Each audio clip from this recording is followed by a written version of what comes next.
Assalamualaikum warahmatullahi wabarakatuh. Selamat pagi rekan-rekan semua, Bapak dan Ibu semuanya. Selamat datang pada webinar Esri Indonesia hari ini.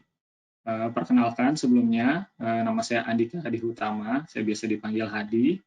Jadi saya kali ini berkesempatan menjadi pemateri untuk webinar kali ini yang berjudul Create Geoprocessing Tools for Upside Analysis. Di sini di Esri Indonesia, saya bertugas sebagai solution engineer, spesifiknya untuk commercial team. Jadi melingkupi industri untuk retail dan manufaktur. Nah, seperti webinar-webinar yang biasa diadakan oleh Esri Indonesia ya, jadi selama 45 menit sampai 1 jam ke depan, saya akan membawakan materi-materinya. Jadi nanti saya juga akan mempresentasikan demo live app, kemudian dipersilahkan untuk rekan-rekan apabila ada pertanyaan untuk menulis di panel GoToWebinar yang ada di sebelah kanan screen ya. Dan nanti di sesi akhir akan ada sesi tanya jawab. Dan apabila misalkan waktunya tidak cukup, misalkan banyak pertanyaannya, dipersilakan juga untuk email pribadi ini ke email saya yang tersedia di deck sekarang ini, utama@srindonesia.co.id, dan mungkin setelah webinar ini kalau misalkan ada yang belum kejawab ya bisa saya bantu provide seperti itu. Ya, jadi kita langsung masuk aja ya ke materinya. Oke. Background dari webinar kali ini, kita akan bicara dua poin ya. Yang pertama dari segi bisnis proses, karena saya dari tim komersial, sehingga mungkin istilah-istilah yang relevan ini lebih ke arah studi kasus di industri komersial, terutama di hub atau distribution center ya. Bagaimana bisnis proses yang terjadi di industri tersebut. Nah, cuman poin keduanya juga tentu saja kita akan berdiskusi dari sisi teknikalnya, sehingga memang pada webinar kali ini akan lebih terasa pembahasannya apabila buat rekan-rekan yang sudah memiliki background GIS ya, seperti itu. Seperti yang kita ketahui, awareness mengenai location analytics ini makin hari makin terkenal, makin tren. Istilah ini digaung-gaungkan di mana-mana bahwa tidak hanya data tabular aja, data spasial juga sebenarnya sangat bermanfaat untuk kita melakukan visualisasi, analisis, dan mendapatkan insight-insight yang lebih dalam. Dan sering disebut data is the new oil. Tapi di sini lebih spesifik lagi adalah spasial data. Nah, hanya saja mungkin ini berdasarkan pengalaman saya juga ya, experience saya di industri komersial dalam GIS, private sector itu perusahaan-perusahaan sudah menyadari ya bahwa location analytics itu penting dan bisa meningkatkan bisnis proses mereka. Cuman hanya saja tim GIS atau resource GIS itu bisa disebut masih niche market atau segmented. Bisa kita bandingkan dengan private sector di tempat lain ya, seperti di natural resource atau di oil and gas, mining, plantation, pasti sudah memiliki tim GIS yang mature dan advance ya fitur-fiturnya. Tidak hanya untuk pembuatan peta cetak, bahkan sudah memiliki platform web GIS sendiri. Nah, jadi dari tantangan, dari kondisi di komersial sektor ini bahwa awareness-nya sudah cukup meningkat, hanya saja GIS resource-nya itu masih kurang gitu. Nah, bisa kita lihat di bawah itu ada logo-logo ya. Jadi secara global, ini adalah partner-partner global kita. Banyak pelaku usaha di komersial industri ini sebenarnya sudah implementasi GIS. Ya, contoh ada KFC, Walgreens, Starbucks, dan yang lainnya. Dan memang kebutuhannya cukup advance dalam artian ada di studi kasus untuk market analysis, menggunakan data weather ya untuk jualan promo, kapan kita jualan, kasih promo ke beverages, cold beverages, atau kasih promo ke minuman-minuman hangat seperti itu. Nah, selain marketing juga ada use case lain seperti penentuan lokasi untuk store terbaru di suatu daerah yang belum pernah kita penetrate, atau penentuan distribution center seperti itu.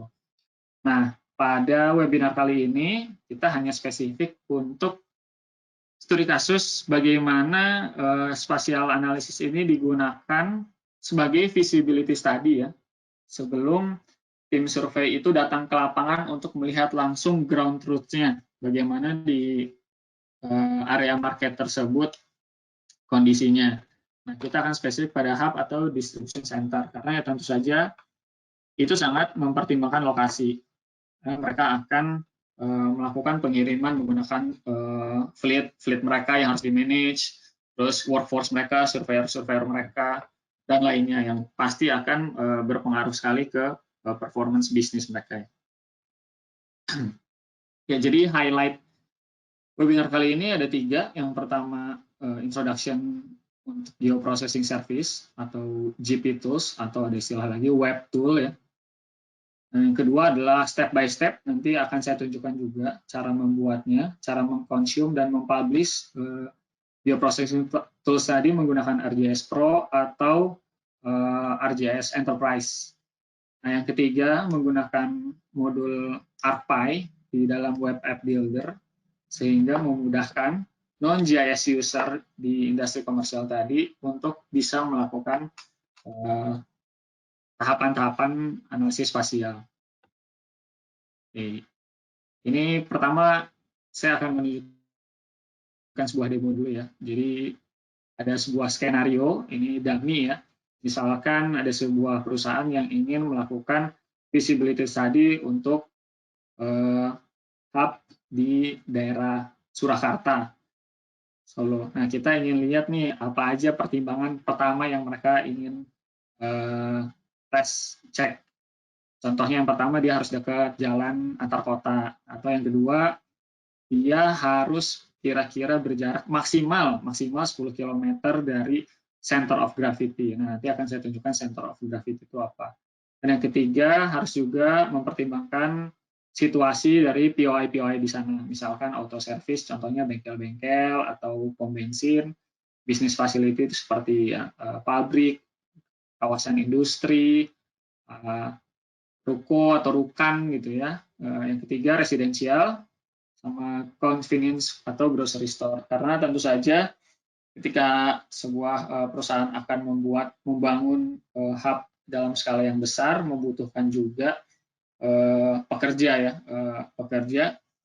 yang tentunya mungkin menjadi salah satu pertimbangan apabila ada banyak daerah perumahan di sana, perumahan mungkin kaum menengah ke bawah dengan convenience store yang seperti pasar tradisional dan lainnya, bisa jadi menjadi sebuah insight mengenai area di daerah itu.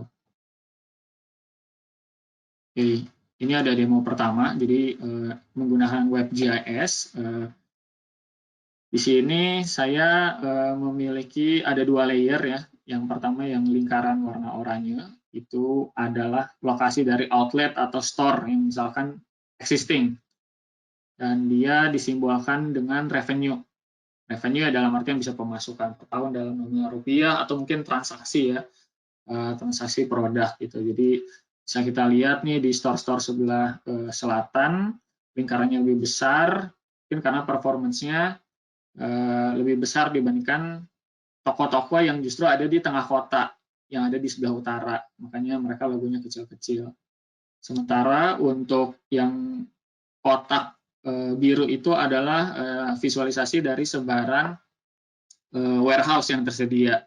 Jadi misalkan kita sudah punya data POI ya, yang bisa kita dapatkan dari vendor. Nah, kita jadi tahu bahwa secara peta kawasannya persebarannya seperti ini. Lalu kita ingin menentukan distribution of center menggunakan geoprocessing tools yang sudah dipublish. Jadi di sini saya input layer store demo itu, nah, terus saya melakukan pembobotan. Jadi di sini kita ingin lihat lokasi mana sih yang paling tengah dari seluruh sebaran store yang warna oranye itu. Kenapa paling tengah? Karena secara tidak langsung kita bisa simpulkan bahwa titik yang paling tengah itu adalah titik yang bisa dicapai oleh semua toko, yang paling optimal lah ya, seperti itu. Nah, namun di sini juga kita mempertimbangkan dari performance masing-masing toko tersebut. Jadi bisa jadi ada toko yang dia membutuhkan, karena transaksinya tinggi ya, jadi demand-nya juga tinggi. Jadi setiap bulan dia membutuhkan supply yang lebih banyak dibandingkan toko-toko yang lain.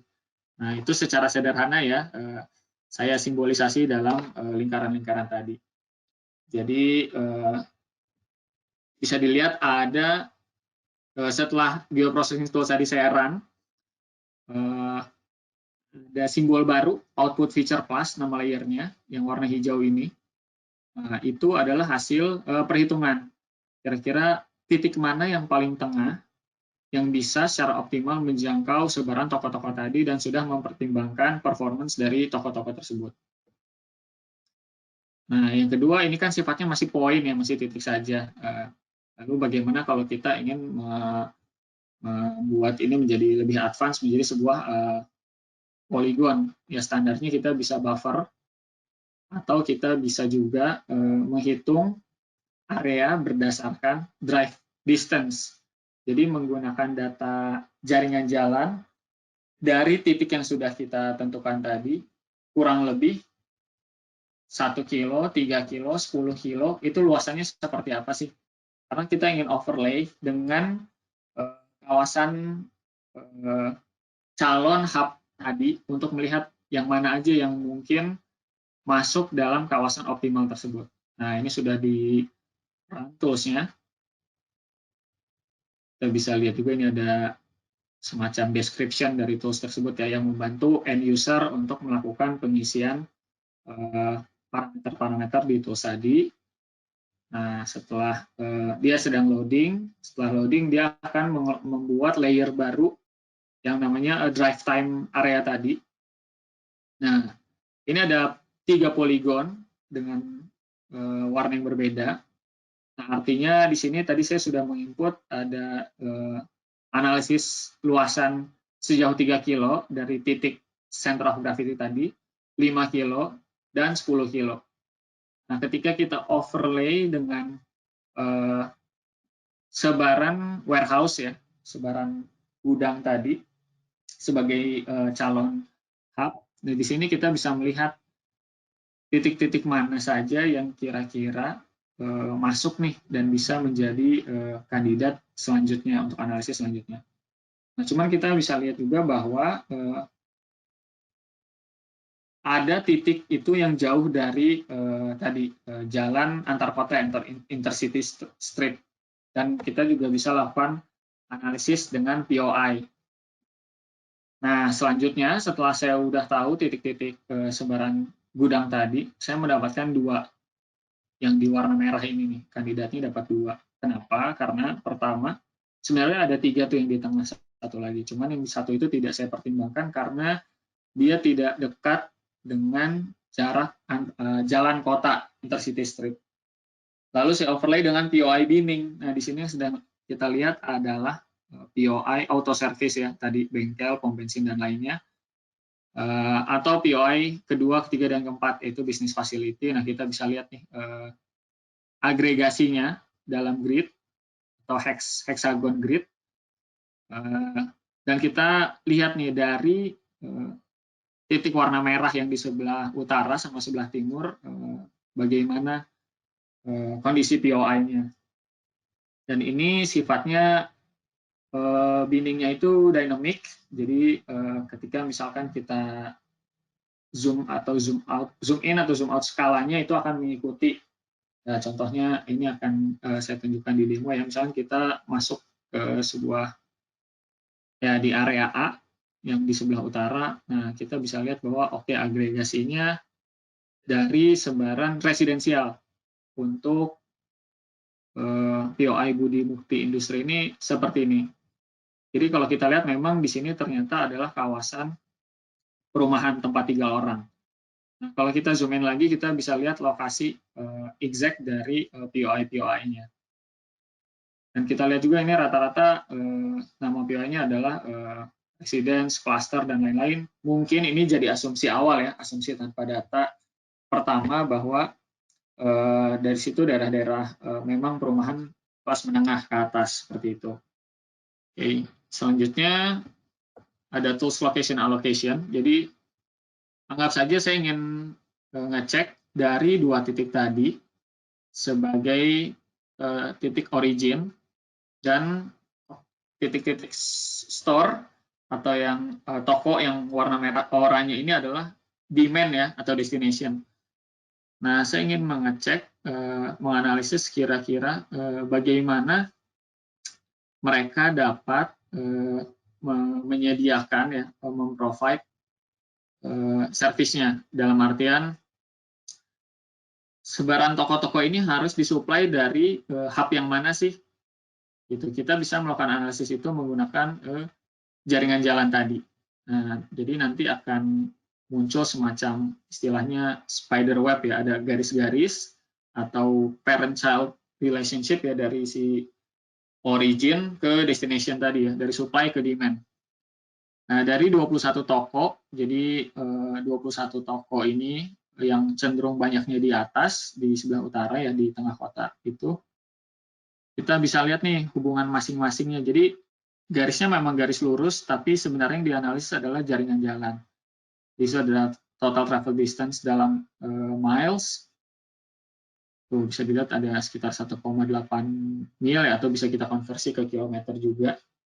Nah, tapi kalau kita lihat ke titik dari suppliernya, nanti dia memberikan informasi allocated demand-nya dari 21, dia sanggup untuk memprovide 9 titik. Nah, sisanya itu di-provide dari titik yang sebelah bawah, berarti yang sebelah timur.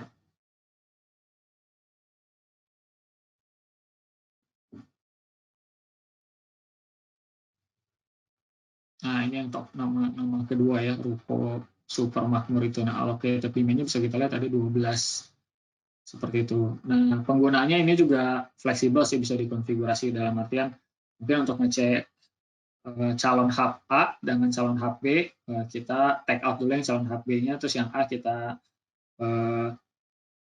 analisis dan kita ingin lihat nih kira-kira total travel time atau total travel distance-nya berapa.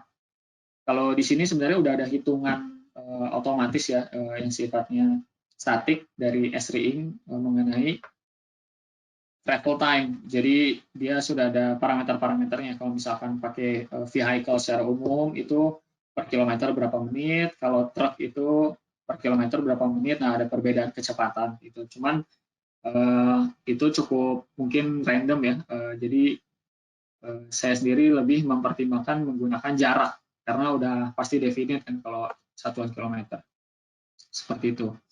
Nah, tadi adalah contoh seorang end user melalui WebGIS app gitu ya, lewat browsernya melakukan analisis. Nah, sebenarnya hal-hal yang tadi dilakukan itu adalah kita mengexecute geoprocessing tools.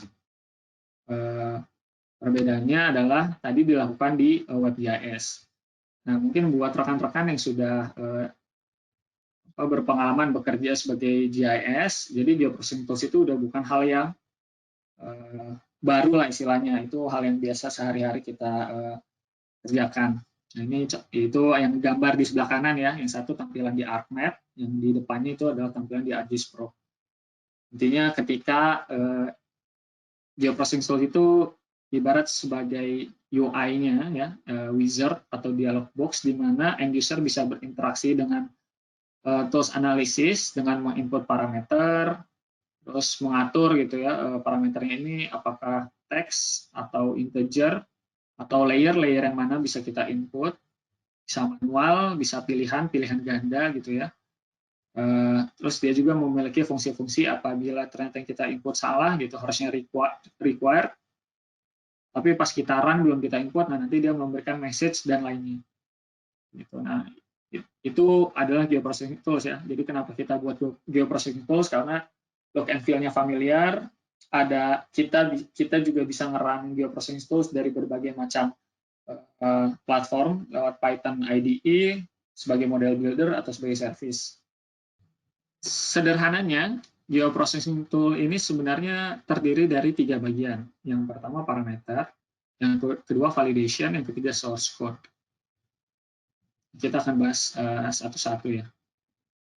Oke, jadi konsep dari bagaimana tools bekerja itu pertama ketika misalkan kita klik geoprocessing tool-nya, dia akan terbuka kan, seperti yang tadi tampilan di slide sebelumnya. Nah, terbuka kita bisa lihat tuh ada pertanyaan-pertanyaan atau kolom-kolom itu yang biasanya masih kosong atau sudah terisi dengan default value. Nah, ketika end user berinteraksi dan sudah mengisi, nah nanti sebenarnya terjadi proses validasi. Validasi di sini seperti apakah parameter yang sifatnya required, yang wajib diisi itu sudah diisi atau belum. Apakah value dari parameter tersebut itu sesuai dengan aturan data type-nya. Contoh ya, misalkan tadi harusnya kita ngisinya field yang adalah integer, tapi ternyata kita malah ngisi field-nya string. Nah, itu kan salah tuh. Nah, disinilah proses validate tersebut terjadi. Nah, terus dia juga bisa memberikan message, tadi update message di bawah, jadi ya dia akan ada semacam teks atau paragraf yang memberitahu ya entah warning atau error, warning dalam warna kuning itu error dalam warna merah, ya bahwa tidak sesuai gitu dengan rule dari validation-nya. Nah, ketika kita klik OK atau run, jadi sebenarnya parameter value itu dikirimkan ke dalam script dari geoprocessing tool-nya atau bagian yang ketiga tadi source code. Nah, ketika kita klik run ini adalah trigger script.py kita dipanggil dan value-value dari parameter yang sudah diisi itu diberikan, dipas, dioper ke script tersebut.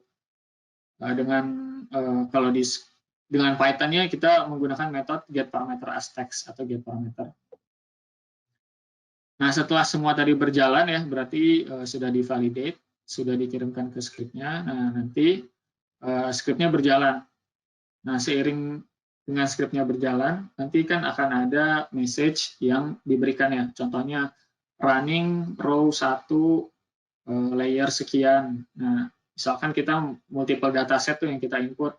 Nah, biasanya itu ada message yang seiring bekerja itu muncul. Nah, kalau progressor itu adalah semacam interface ketika dia loading ya, dia muncul dalam persentase gitu. Atau mungkin dia bolak-balik terus tuh, bolak-balik terus. Dan script juga bisa merespon, kita bisa konfigurasi apakah script ini bisa kita cancel di tengah-tengah atau harus nunggu selesai dulu baru ada, atau ada error baru selesai seperti itu. Nah, kemudian outputnya selesai, outputnya dibuat. Nah, toolsnya finish atau selesai. Nah, ketika finish sebenarnya ada konfigurasi juga, outputnya disimpan ke dalam map dalam bentuk apa. Terus di mana si script itu juga harus mencari layer simbologinya ya, dan resultnya ditambahkan ke history seperti itu. Nah, dengan menggunakan Python kita bisa membuat geoprocessing tool dengan 2 cara. Yang pertama script tool, yang kedua Python toolbox. Sebenarnya tujuannya sama, tapi lebih ke arah penggunaannya yang sedikit berbeda. Jadi tadi kan di awal sempat disebut bahwa ada 3 elemen ya, ada parameter, validation, sama source code. Nah, dengan menggunakan script tool ini, parameternya menggunakan wizard yang di tengah ini. Nanti saya demokan, ada contohnya. Tapi intinya ada sebuah dialog box yang mana end user ini harus ngeklik, nge-input satu-satu dari parameter-parameternya. Untuk validation-nya menggunakan Python juga, source code-nya juga menggunakan Python, tapi di 2 script yang berbeda. Jadi untuk validation itu dia udah built-in dalam tool properties-nya untuk yang tengah. Sementara untuk source code, kita bisa membuat satu text file format .py itu, nah nanti entah di reference atau di embed ke dalam script tool-nya, ke dalam toolbox-nya. Nah, ini contohnya ya, yang kiri ini parameternya, jadi nanti ada yang harus diisi-isi. Ini validation sudah ada template, sifatnya opsional sebenarnya, walaupun kita tidak konfigurasi tetap bisa berjalan ini. Dan yang terakhir ini source code ini tentu aja required ya, jadi dimana kita memasukkan modul API kita beserta fungsi-fungsi dari tool tersebut. Nah, kalau menggunakan Python Toolbox, dia dalam satu script, jadi dalam satu single script. Source-nya parameter dan validation itu ada di situ. Jadi dalam bentuk Python class, semuanya store di sini, dan berdasarkan penggunaannya ini dia memang lebih menawarkan konsep yang lebih fleksibel lah, karena kita yang di sini JS admin yang harus nge-script sendiri kan, dia menulis variabelnya apa, metodenya apa, fungsinya apa. Sementara kalau yang script tool tadi ada yang sedikit baku di bagian tadi ya parameternya, di bagian parameter karena menggunakan wizard atau dialog box itu. Nah, ini contoh, ya kita bahas sekarang terkait parameter. Jadi di sini kita lihatnya ada 4 nih, ada input features, output feature class, point placement atau distance. Nah, di sini kita sebenarnya ada konfigurasi yang harus kita lakukan. Contohnya seperti ini nih. Jadi ketika input itu kita harus tahu sebenarnya, ya ini label itu yang muncul di dialog box kepada user. Terus name ini adalah akan menjadi objek pada Python-nya. Jadi harus sama ya dengan script yang nanti kita tulis. Jangan sampai beda, jangan sampai ada spasi dan lainnya. Terus data type ini konfigurasi mengenai apakah dia ya feature layer, raster layer, atau value ya. Ini yang harus kita konfigurasi juga. Nah, apakah dia required atau optional? Dia bertindak sebagai input atau output. Nah, kalau di script tool itu dia nggak semua dari seluruh properties parameter ini terbuka, tapi ada sekian, kalau nggak salah hanya 9 ini yang ada di screen. Sementara sebenarnya ada parameter-parameter lain yang itu dikonfigurasinya harus menggunakan script. Nah, itulah tadi yang kenapa saya bilang di awal bahwa menggunakan Python Toolbox itu memberikan keluasan terhadap si GIS adminnya. Nah, ini contoh dari contoh parameter dari geoprocessing tool yang tadi saya tunjukkan di demo paling pertama, yang menentukan center of gravity. Jadi inputnya kan adalah store, tadi ya layer stores demo itu dalam bentuk feature layer dan required. Nah, outputnya itu dia ya tipenya di sini saya tulis optional, terus directionnya output. Nah, output itu kita harus konfigurasi simbologinya. Jadi sebenarnya dia akan mengakses file.lyrx atau itu adalah file konfigurasi untuk layer ya, jadi kayak simbolisasi, label, dan lainnya. Kalau kita nggak konfigurasi ini nggak masalah, tapi nanti itu akan dibuatkan template, jadi tidak sesuai yang user inginkan. Nah, ini untuk weight field tadi, ini adalah yang untuk sales volume ya, atau sales transaction. Jadi data type-nya field. Nah, terus di sini ada dependensi nih. Dependensi ini maksudnya dengan parameter mana nih yang kira-kira kita dependent atau berkaitan. Jadi contohnya ketika saya klik input weight field,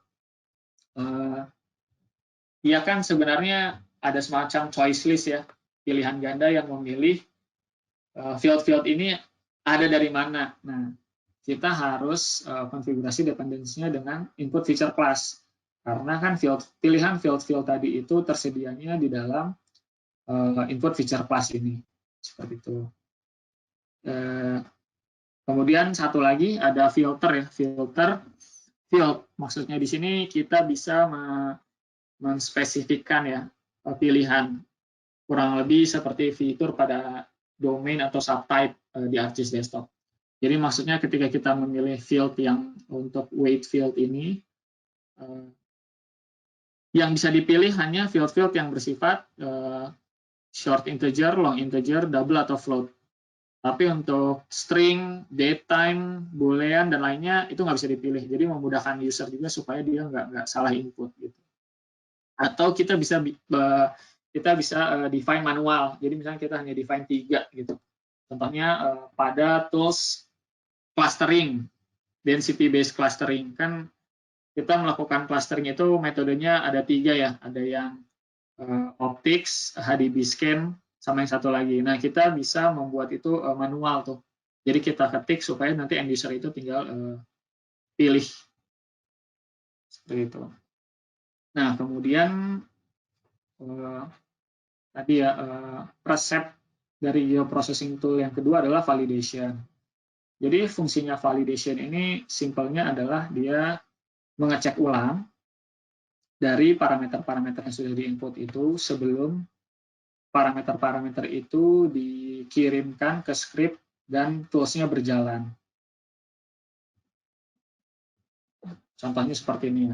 Misalkan, yang pasti kan parameter punya value ya, cuman value-nya tadi yang sudah didefinisikan. Apakah dia feature layer, apakah dia integer, apakah dia string, datetime, dan lainnya.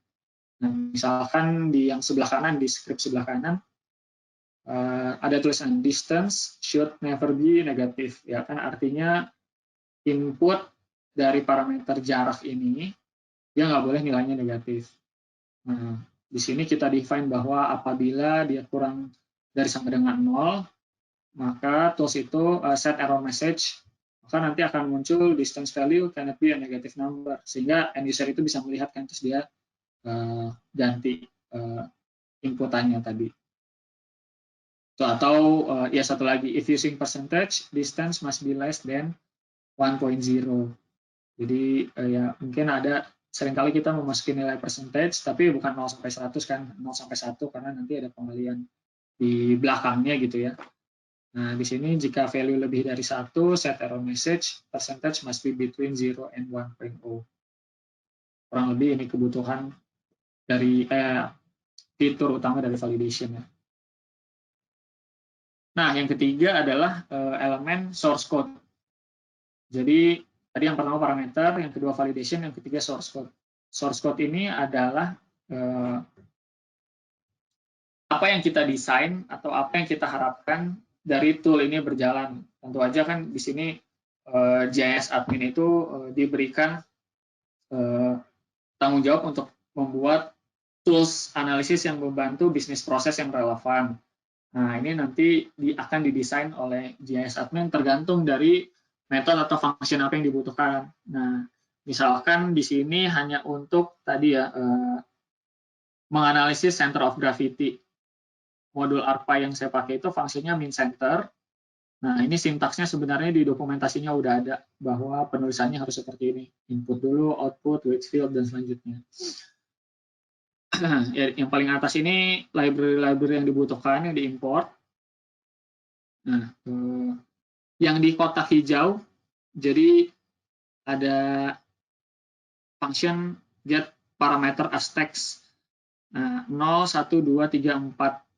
Ini adalah apa yang muncul di dalam dialog box atau UI wizard dari geoprocessing tool. Jadi ketika kita mendefine variabel input feature class, arpy.get parameter as text, jadi untuk indeks nomor 0 ini, input feature class ini didefinisikan untuk input urutan pertama. Seperti itu.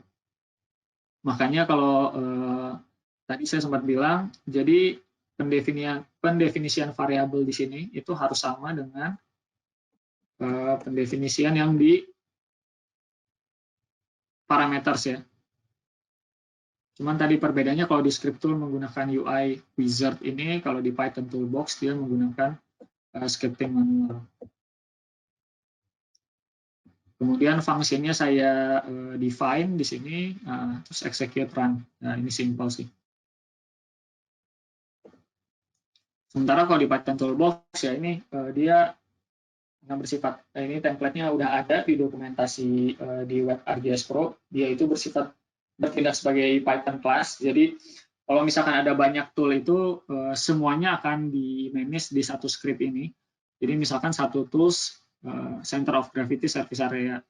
Nanti ada fungsinya, function initialize, get parameter info. Nah, di sini lah saya mendefinisikan parameter tadi, misalkan display name-nya input feature class, name-nya input features, data type-nya GP feature layer, dan selanjutnya. Gitu. Ini perbedaan yang antara script tool dan Python Toolbox. Oke. Nah, tentu saja kita juga harus lihat ya dari dokumentasi API yang tersedia di website ArcGIS.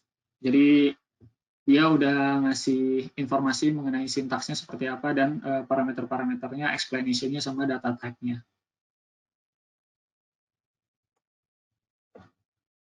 Nah, ada fitur juga di mana si geoprocessing tool ini dia bisa kita secure, dalam artian kita set password. Nah, cuman kalau set password itu syaratnya dia harus di-embed. Jadi ada opsi ketika kita reference ke buah script file yang ada di directory yang terserah ada dimanapun, misalnya kita simpan di C ya. Nah, tapi kalau misalnya kita mau set password itu kita harus embed, jadi si scriptnya itu seakan-akan ada di dalam geoprocessing tool-nya. Cuman nanti perbedaannya adalah ketika kita, karena itu kan udah di embed ya, udah di copy. Nah, dia nggak nge-reference lagi. Ketika kita coba testing, ubah lagi scriptnya, nah itu harus di embed ulang atau di upload ulang, kasarnya seperti itu.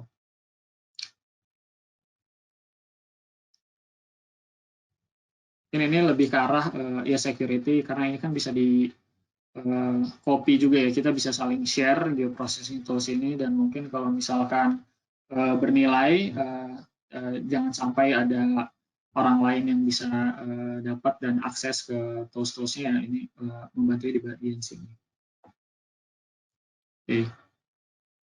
Demo, testing, publishing, accessing GP tools.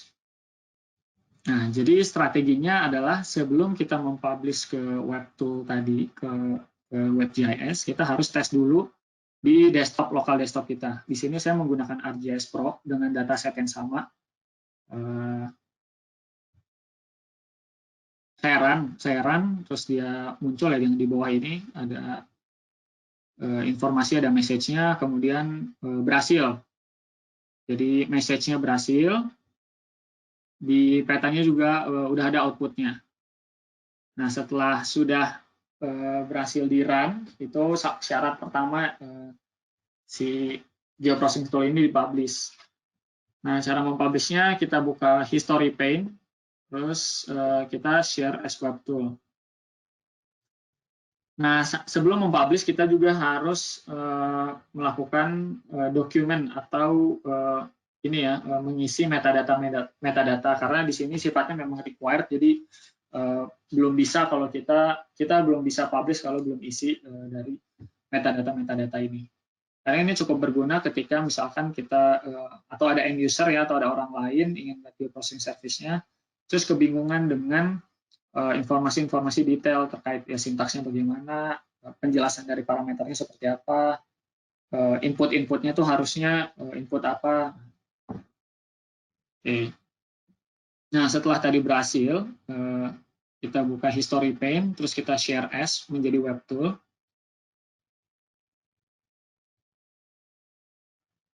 Nah, ini ada window message dari yang geoprocessing tool yang udah saya jalankan tadi ya.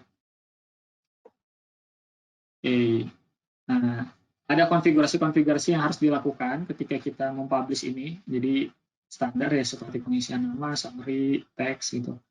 Di sini ada pilihan nih, copy data atau reference registered data. Jadi kita ini kan akan mentransformasikan ya, memindahkan dari tools yang ada di lokal ke environment server di ArcGIS Enterprise. Jadi sebenarnya ada dua pilihannya, reference atau copy data. Yang kedua, di sini saya inputnya user defined value. Ada 3 pilihan. Apa itu perbedaannya? Nanti saya coba jelasin ya. Terus ada pertanyaan lagi terkait execution mode, asinkronus atau sinkronus. Nah, jadi ketika publish itu konsepnya seperti apa sih? yang berpindah dari lokal ke environment server tadi. Nah, jadi ketika kita copy data di sini dalam artian pertama geoprocessing-nya itu sendiri ditambah dengan data input dan output-nya itu kita bisa definisikan. Jadi kalau di ArcGIS Enterprise udah ada satu elemen yang namanya ArcGIS Data Store. Dia berfungsi sebagai tempat untuk hosting data tersebut. Jadi ketika dari environment lokal ke environment server itu nanti dia memang akan berubah. Kalau misalkan copy data, dia akan berubah, maksudnya berubah data path-nya. Tapi kalau reference itu, nah nanti juga harus dipertimbangkan dia reference ke folder atau reference ke relational database. Nah, ketika dipublish, output itu sebenarnya akan di-save di sisi klien atau di sisi server. Itu kita punya opsi untuk membuat map image layer. Map image layer itu adalah cara di mana kita save result dari analisisnya di server. Jadi klien itu melakukan analisis, tapi sebenarnya load-nya itu dilakukan di server. Tapi kalau memang ingin melakukan download data juga itu nanti ada opsinya sih, tapi lebih konfigurasi itu dilakukannya di sisi konfigurasi aplikasinya, bukan dari geoprocessing tool-nya. Dan yang ketiga adalah execution mode tadi ya, sinkronus atau asinkronus. Perbedaannya kalau sinkronus itu si sisi klien itu dia menunggu servernya sampai menyelesaikan geoprocessing tool tadi baru mendapatkan result. Sementara kalau asinkronus itu sisi klien itu dia bisa sambil melakukan task yang lain paralel, kasarnya kurang lebih seperti itu. Jadi kalau misalkan kita mengharapkan result yang menggunakan map image layer tadi, kita konfigurasi dengan asinkronus. Oke. Yang terakhir mengenai bagaimana end user itu berinteraksi dengan dialog box-nya ya. Itu ada 3 pilihan, user defined value, choice list, dan constant value. Kalau user defined value itu end user diperbolehkan untuk memilih dari layer-layer yang tersedia pada web map-nya. Sementara kalau choice list itu predefined. Jadi kita udah pilih ya, misalkan ya tadi kurang lebih sama seperti domain atau subtype. Jadi kita udah predefined sebelumnya apa aja input yang bisa mereka pilih. Sementara kalau constant value bisa jadi pertanyaannya itu nggak muncul ya di dialog box-nya, tapi sebenarnya udah di-input. Misalkan contohnya adalah pertanyaan terkait ini output-nya mau disimpan di mana, di database yang mana, apakah di data store ArcGIS atau udah ada directory files-nya. Nah, itu bisa kita define sebagai constant value. Oke. Tadi geoprocessing tool-nya udah selesai di-design, di-author, dan di-publish. Sekarang kita pindah ke aspek dari web aplikasinya. Jadi di sini menggunakan Web App Builder. Web App Builder itu adalah semacam platform atau produk yang tersedia dalam ArcGIS Enterprise untuk membuat aplikasi WebGIS. Jadi di sini udah tersedia widget-widget yang sifatnya template dan sering digunakan. Nah, kita bisa input geoprocessing service. Cara kita membuktikan setelah dipublish itu dari geoprocessing tool-nya, kita bisa cek portal kita, web portal kita, portal for ArcGIS. Terus kita lihat udah ada tools-nya atau belum, dia share as everyone, share as public, nah terus kita cek seperti itu. Atau kalau dari sisi ArcGIS server, nah nanti dia akan menghasilkan geoprocessing service. Nah, kalau di kasus saya ini satu lagi dia menghasilkan map service untuk tempat output-nya seperti itu. Nah, nanti kita lihat ini REST URL-nya. Jadi ini yang bertindak sebagai REST API. Jadi geoprocessing tool yang awalnya itu bertindak di lokal desktop aja, setelah dipublish dia bersifat sebagai web service dan kita bisa copy dari REST service ini ke dalam widget dalam Web App Builder. Nah, nanti akan muncul nih window untuk mengkonfigurasi dari tools ini tersebut. Nah, bisa dilihat outputnya ini map service layer karena saya memilih untuk view result with map service. Ini juga ada opsi ketika apakah kita bisa mendownload data export result misalkan ke shapefile atau CSV. Oke. Kadang ada contoh juga ketika ada kasus juga ketika misalkan dari sisi desktop kita udah berhasil melakukan publishing, sudah berhasil di running juga, servisnya juga sudah ada di RG server atau di portal.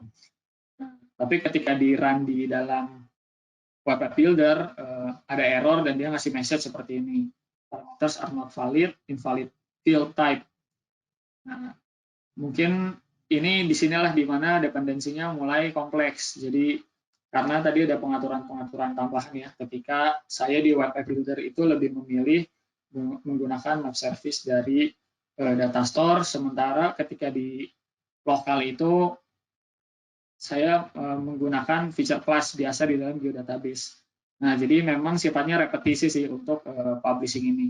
Jadi kita coba dulu di desktop, coba dulu di portal, nanti kita lihat kira-kira jalan atau enggak. Kalau enggak kita balik lagi tuh, kita edit lagi scriptnya yang ada di desktop, terus publish lagi yang kurang lebih seperti itu.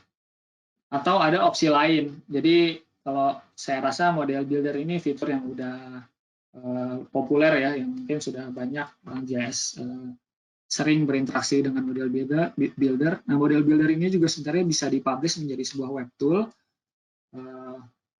Cuma ada perbedaan aja sih, dari tujuan sih sama, tapi kalau dari penggunaan, cara ngebuatnya, cara nge-publishnya ya tentu saja ada perbedaannya.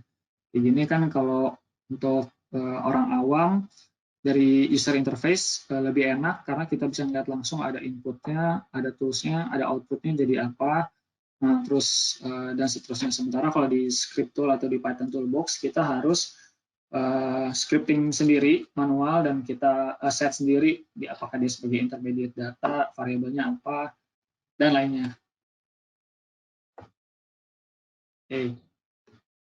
Kesimpulan pertama ya. Jadi geoprocessing service ini bisa dibuat menggunakan model builder, script tool, atau Python Toolbox. Dan tadi resep untuk geoprocessing service atau web tool itu 3, ada parameters, ada validation, dan source code. Workflow-nya, yang pertama kita ngedesain dan membuat ya, kita buat tool-nya.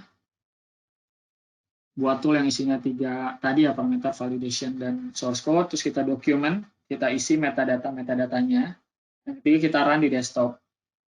Setelah berhasil di desktop, kita publish, kita ya share dari history pane ya, ini tutorialnya sih. Kita set namanya, parameternya, terus kita analyze dulu apa ada error atau enggak, terus kita publish. Nah, kemudian consume and use. Jadi salah satu fitur yang menarik adalah geoprocessing tool itu bisa digunakan di banyak tempat.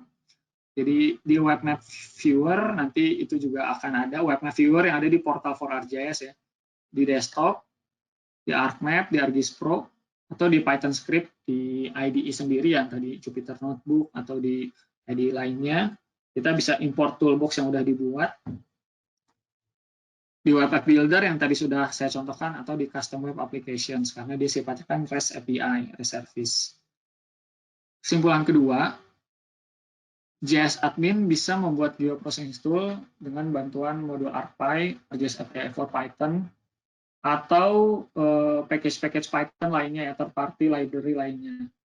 Sebenarnya tujuan dari geoprocessing tools ini lebih ke arah di mana mungkin banyak tim analis yang sifatnya non-GIS ya, seperti analis di dalam departemen-departemen mungkin sales atau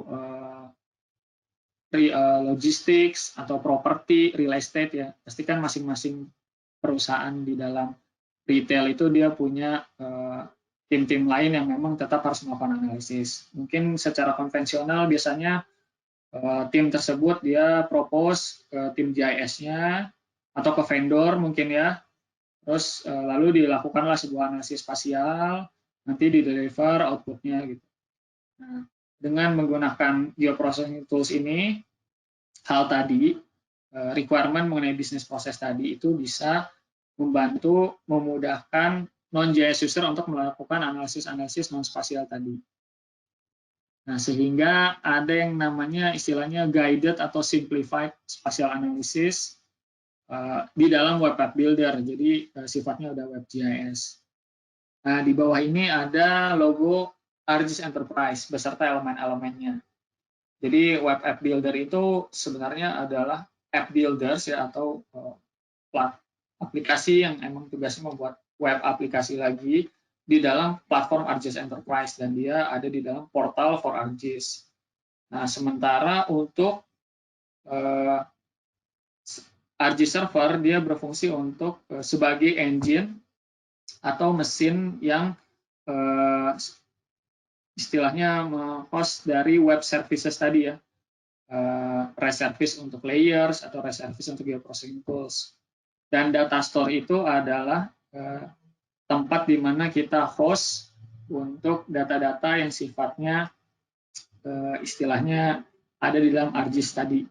Karena selain berinteraksi dengan data hosted itu, ArcGIS Enterprise juga menawarkan opsi untuk connect ke database lain ya, misalkan SQL Server atau Oracle atau PostgreSQL dan lainnya. Nah, tapi data store ini sudah bawaan dari built-in dari ArcGIS. Ya, ini yang tadi udah saya sempat sebutkan ya sebelumnya, yang kita bisa consume dari ArcGIS Pro atau ArcMap, ArcGIS Enterprise Portal, dari Python atau custom web lainnya. Oke, jadi kurang lebih materi dari saya terkait membuat geoprocessing tools untuk hub site analysis seperti itu. Jadi intinya sih bagaimana kita memudahkan workflow analisis untuk non-JS user menggunakan geoprocessing tools dan web app builder. Yang pasti ada konsiderasi-konsiderasi yang lebih kompleks dan advance ya, yang harus dipertimbangkan dari masing-masing tim. Seperti itu. Ada learning resource ya dari saya kalau misalkan ingin memperdalam mengenai geoprocessing tool. Jadi ini adalah materi yang tiap tahun dibawakan oleh tim product team geoprocessing dari S3 Inc. Jadi di user conference atau di Dev Summit, Developer Summit, materi ini selalu ada beserta dengan update-nya.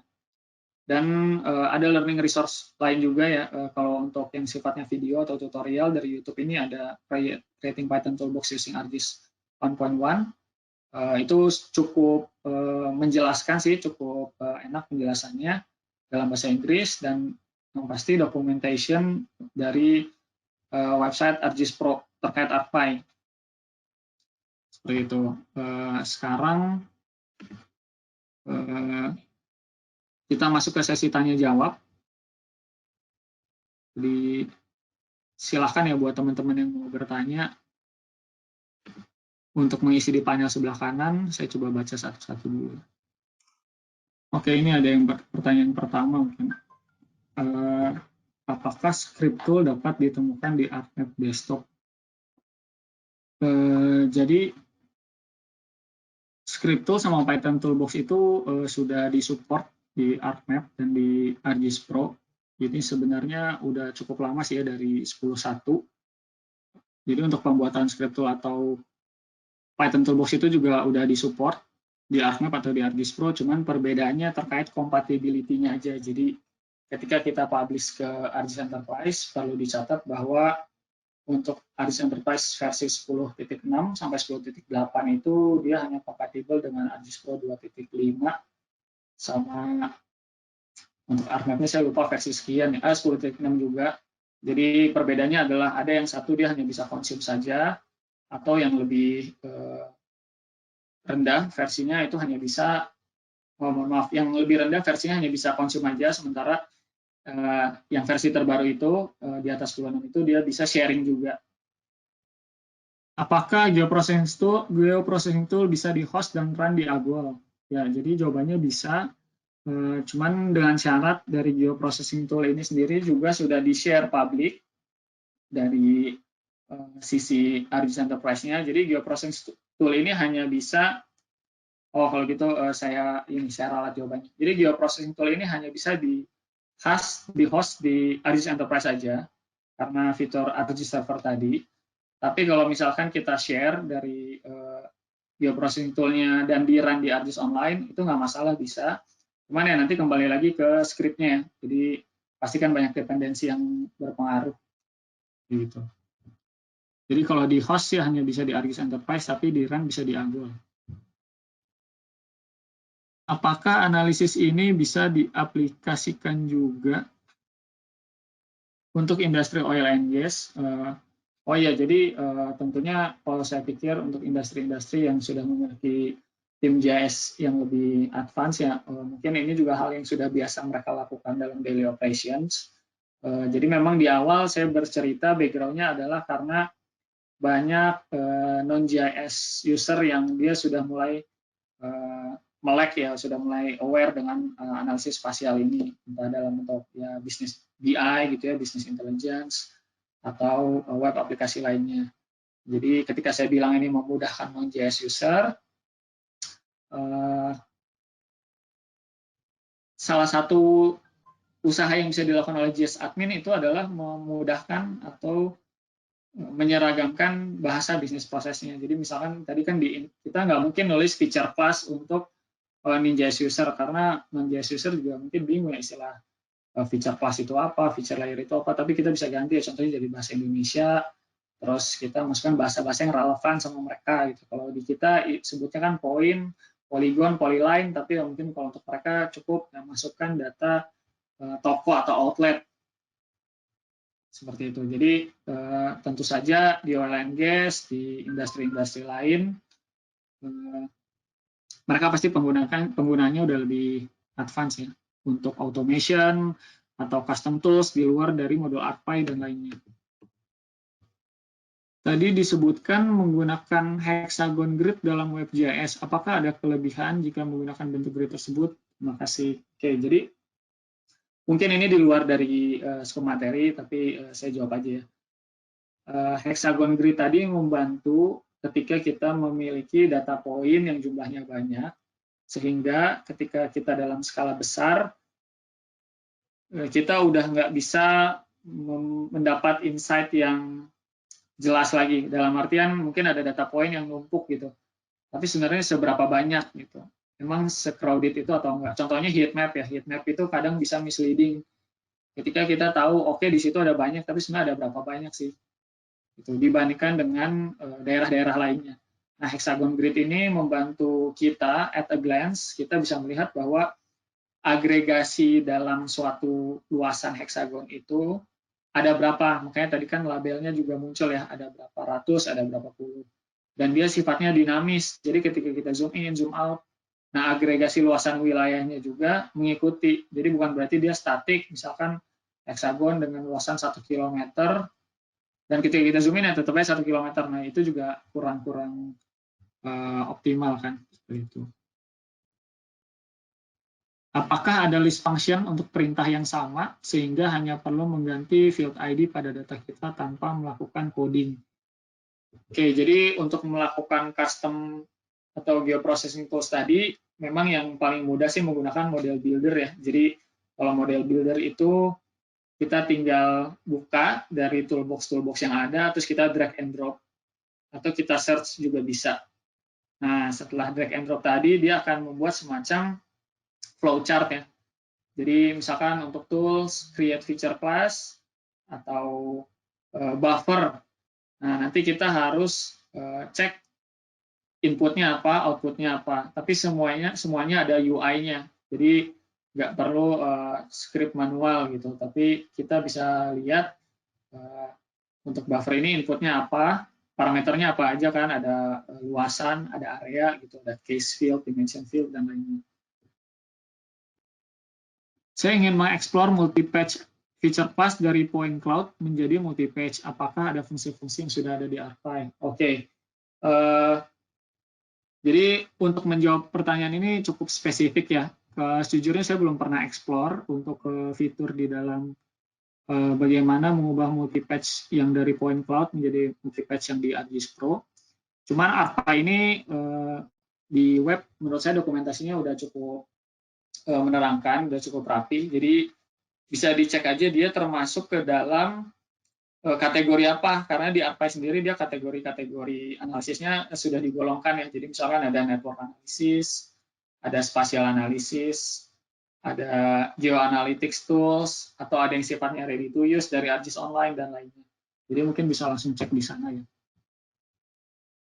Untuk publish toolbox yang sudah dibuat, apakah bisa langsung dari Python ke Enterprise atau harus lewat ArcGIS Desktop? Oke, saya belum pernah coba langsung, tapi sepengalaman saya ini sebenarnya di ArcPy udah ada functionnya. Jadi kita bisa ada semacam create staging service definition dulu. Cuman ya itu dia nggak lewat UI tadi, tapi udah ada function-functionnya ya. Jadi kita harus define dulu service definition untuk geoprocessing service-nya, terus define semuanya di sana ya, username dan kredensial untuk ArcGIS Enterprise-nya. Oke, ini ada pertanyaan yang cukup spesifik ya. Kami memiliki sensor speed, position, shocking pada truck fleet kami di tambang. Bagaimana menghitung speed flow dan menampilkan pada WebGIS? Bagaimana menghitung banyaknya shocking event dan menampilkan pada WebGIS? Terima kasih. Nah ya, kembali lagi ya, ini cukup advance sih fiturnya. Dan mungkin harus di-assess dulu, jadi input datanya ini sebenarnya apa, value-nya seperti apa, dalam feature layer atau bagaimana, tapi ini harus cek lagi sih Bapak atau Ibu yang bertanya bahwa dia menggunakan function apa dalam ArcPy, harus dicek langsung ke dokumentasinya, apakah dia appropriate penggunanya atau enggak.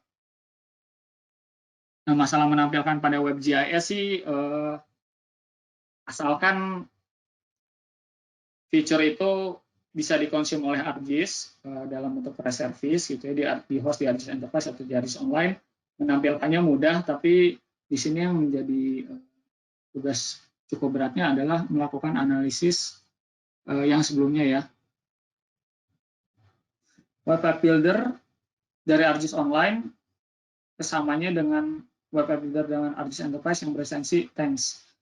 Oke, jadi kurang lebih sih sama, cuman beberapa fitur yang di ArcGIS Online itu kan dia akan connect ke kredensial dari ArcGIS Online.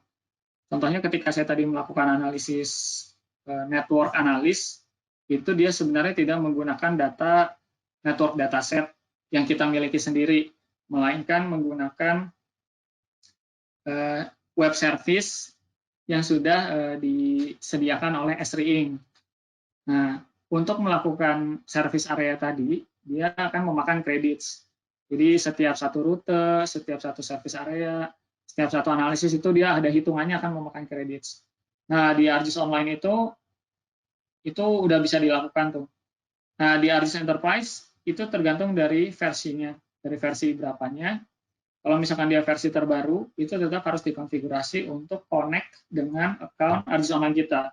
Karena ArcGIS Enterprise kan anggapannya adalah on-premise ya, jadi di dalam environment sendiri bisa jadi juga nggak connect ke ArcGIS Online.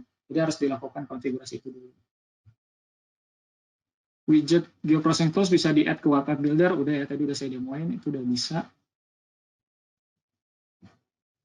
Oke, ini nampaknya masih banyak pertanyaan yang belum saya jawab. Sebentar. Coba saya... Oh, oke. Oke, ini ada pertanyaan yang mungkin relevan dengan situasi sekarang ya. Bagaimana cara ArcPy membantu pemerintah, pemilihan orang, dan pembagian bansos? Yang kedua, data BPS, apakah bisa diolah sebagai parameter bansos? Nah, itu kembali lagi, Pak. Jadi, yang pertama kita harus mendesain dulu logika dari analisisnya seperti apa. Nah, misalkan parameter pemilihan orang dan pembagian bansos, berarti kan ada data-data tuh.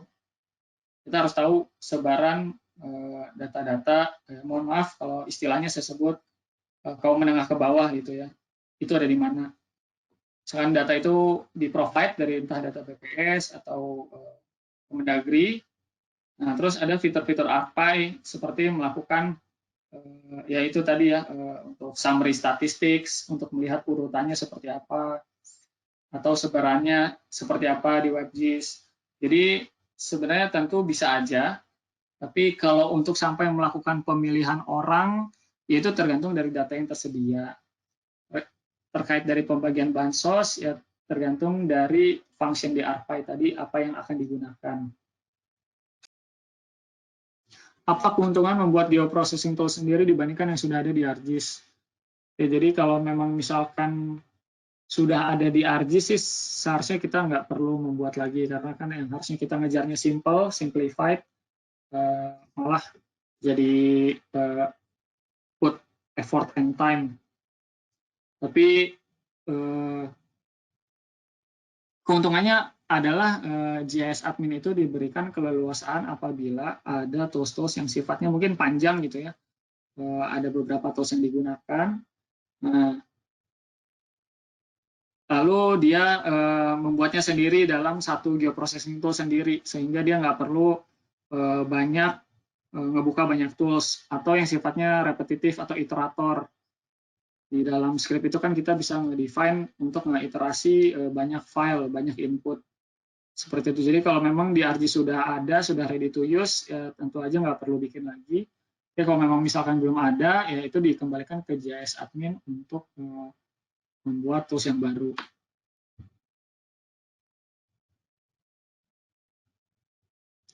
Apa perbedaan ArcMap dengan ArcGIS Pro? Jadi sama-sama ArcGIS desktop. Nah, tapi ArcGIS Pro itu adalah istilahnya versi atau produk yang di kedepannya kita akan Esri akan fokus di ArcGIS Pro ya, di mungkin berapa tahun ke depan. Jadi perbedaannya secara teknis yang pertama adalah dia 64 bit, sementara ArcMap masih 32 bit, jadi ngaruh ke performance-nya. Dan performance untuk mengoptimalkan si mesin komputer untuk menjalankan ArcGIS Pro. Yang kedua, dia integrated antara 2 dimensi sama 3 dimensi. Kalau di ArcMap itu kan dia masih sendiri-sendiri, ada ArcMap, ada ArcSim, seperti itu. Dan ArcGIS Pro itu dia menawarkan fungsi name user license, sehingga kita bisa menggunakan ArcGIS Pro dengan login. Kalau di ArcMap itu masih konvensional dalam artian dia diinstal di satu mesin atau di 2 PC gitu. Jadi dia akan nempel terus license-nya di situ, atau bisa saling borrow license ya, jadi pindah-pindah. Sementara kalau di ArcGIS Pro asal dia connect ke internet, kita bisa diinstal di banyak mesin, nah tapi hanya selama dia connect ke internet. Karena skema login name user tadi. Apabila geoprocessing yang sudah terpublish bisa digunakan semua user, apabila geoprocessing yang sudah terpublish bisa digunakan semua user, sekalipun desktop user tidak terinstall Python. Nah, itu tergantung Pak. Jadi kalau misalkan dia consume geoprocessing tools-nya, ya pasti lewat Python IDE nggak bakal bisa. Yang kedua lewat desktop. Kalau kita install desktop tuh sebenarnya ARPAI-nya sudah ada. Seperti itu. Tapi kalau menggunakan WebGIS ya tadi Web App Builder, jadi di client side itu nggak masalah, dia nggak punya environment Python, karena itu semua di-run-nya di sisi server.